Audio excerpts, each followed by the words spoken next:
எங்கிருந்து வரீங்க? என் பேர் கவிதாங்க. நாங்கள் சவுடேஸ்வரி மகளிர் குழுவிலிருந்து வந்திருக்கிறோம். இவங்க தான் தலைவி பேர் கிரிஜா. எங்கள் குழு குரூப்பில் வந்து மகளிர் குழு குரூப்பில் வந்து எங்களுக்கு இந்த மாதிரி உரிமை தொகைக்கு வந்து கலெக்டர் ஆஃபீஸில் 17th 19th 20th அப்ளிகேஷன் வாங்குறாங்கன்னு சொல்லி நியூஸ் வந்திருக்கு. அதை நம்பி தான் நாங்கள் வந்தோம். என்னென்ன வேணும்னு சொல்லி நான் அதில் கேட்டிருக்கிறேன். குரூப்லேயே கேட்டதுக்கு அவங்க என்னென்ன டீட்டெயில்ஸ் கொடுக்கணுமோ உங்கள் ப்ரூஃப் எல்லாத்தையும் கொண்டு போங்க, அங்கே போய் அப்ளிகேஷன் வாங்கி கொடுங்கன்னு சொல்லியிருக்கிறாங்க. இங்கே வந்து பார்த்தாலும் இத்தனை பேர் இருக்கிறோம், ஆனால் இது ஃபேக் நியூஸ்ன்னு சொல்லியிருக்காங்க. நான் குரூப்பில் ஃபார்வர்ட் இப்போ தான் பண்ணேன். இத்தனை பேர் வந்திருக்கிறோம், மெசேஜ் வந்து பொய்யான மெசேஜை வந்து இத்தனை பேர் எதுக்கு ஃபார்வர்ட் பண்ணுறீங்க, உண்மையா இல்லையான்னு மட்டும் பார்த்துட்டு சொல்லுங்க. ஏன்னா கண்டமேனி எல்லாருமே குரூப்ல மெசேஜ் போடுறாங்க.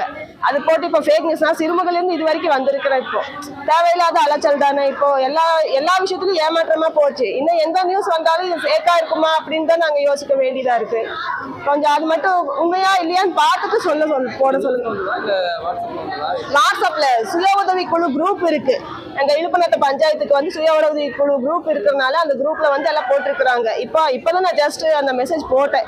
ஃபேக் நியூஸ் ஆமா, இது கலெக்டர் ஆஃபீஸ் ஸ்டாஃபே வந்து சொல்லிட்டு போனாங்க, இது ஃபேக் நியூஸ், இனிமே யாரும் இப்படி போடாதீங்கன்னு சொல்லியிருக்காங்க. ஆக்சுவலா இது போட்டதை வந்து அந்த குரூப் ஹெட் தான் போட்டிருக்கிறாங்க. அங்க வந்து கொஞ்சம் பார்த்துட்டு கன்சிடர் பண்ணிட்டு நம்ம போட்டா பெஸ்டா இருக்கும். ஏன்னா இப்ப பொதுமக்கள் வந்து தெரியாம நாங்க இப்படி வந்துடுறோம். வந்து இப்போ இவ்வளவு நேரம் வேஸ்ட் இல்லைங்களா எங்களுக்கு?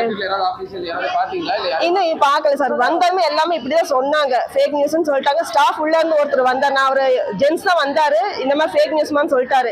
நான் அவர் போகும்போது கேட்டேன், நீங்க யாருன்னு கேட்டதுக்கு ஸ்டாஃப்மா நான் உள்ள ஸ்டாஃப் அப்படின்னு சொன்னாங்க. ஸ்டாஃப் சொல்லும் போது இப்போ அங்க என்ன ஜாப் என்ன இதுன்னு நாங்க கேட்க முடியாது சார். இப்போ ஸ்டாஃப்னு சொல்லும் போது நாங்க அதோட நிறுத்திக்கணும், அவ்வளவுதான்.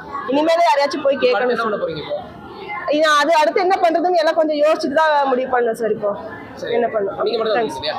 நாங்க 2 பேர் வந்தோம். நான் பையனை கூட்டிட்டு வந்தேன், அவ்வளவுதான் சார். ஜெயந்திங்க, ஒண்டிபுதூர்லேருந்து வர்றேங்க. இந்த மாதிரி ஒரு ஃபோனில் மெசேஜ் வந்ததுங்க, மகளிர் 1000 ரூபா கொடுக்குற மாதிரி. அவங்க வந்து பெட்டிஷன் கொடுக்க சொல்லியிருக்காங்க. அதனால நாங்கள் எல்லோரும் வந்திருக்கிறோம். இங்கே இந்த மாதிரி மகளிர் உரிமை தொகை 1000 ரூபா கொடுக்கறதாக மெசேஜ் வந்திருக்குங்க. ஆதார் கார்டு இதெல்லாம் கொண்டு வர சொல்லியிருக்காங்க. அது நேற்று தான் வந்துச்சு. நேற்று தான் பார்த்துட்டு அங்கே வந்திருக்காங்க. எங்கீங்க இங்கே எதுவும் ஒன்றும் என்னன்னு தெரியலையே. இப்போதான் நானே இப்போதான் உள்ளே வந்திருக்கிறேங்க. நீ என்னன்னு தெரியல. இல்லை, இது வந்து ஏற்கனவே இந்த தகவல் வந்து பொய்யான தகவல், யாரும் நம்ப வேண்டாம்னு சொல்லி பண்ணியிருந்தாங்க. எனக்கு தெரியாது, நாங்கள் அதை பார்க்கலைங்க. நாங்கள் காலையில் தான் பார்த்த மெசேஜ் இப்போ வந்திருக்கோம். நீங்கள் எவ்வளோ தூரம்? நீங்கள் நான் ஒரு ஆள் தான் வந்திருக்கேன், ஒண்டிபுதூர்லேருந்து வந்திருக்கேன். சரி.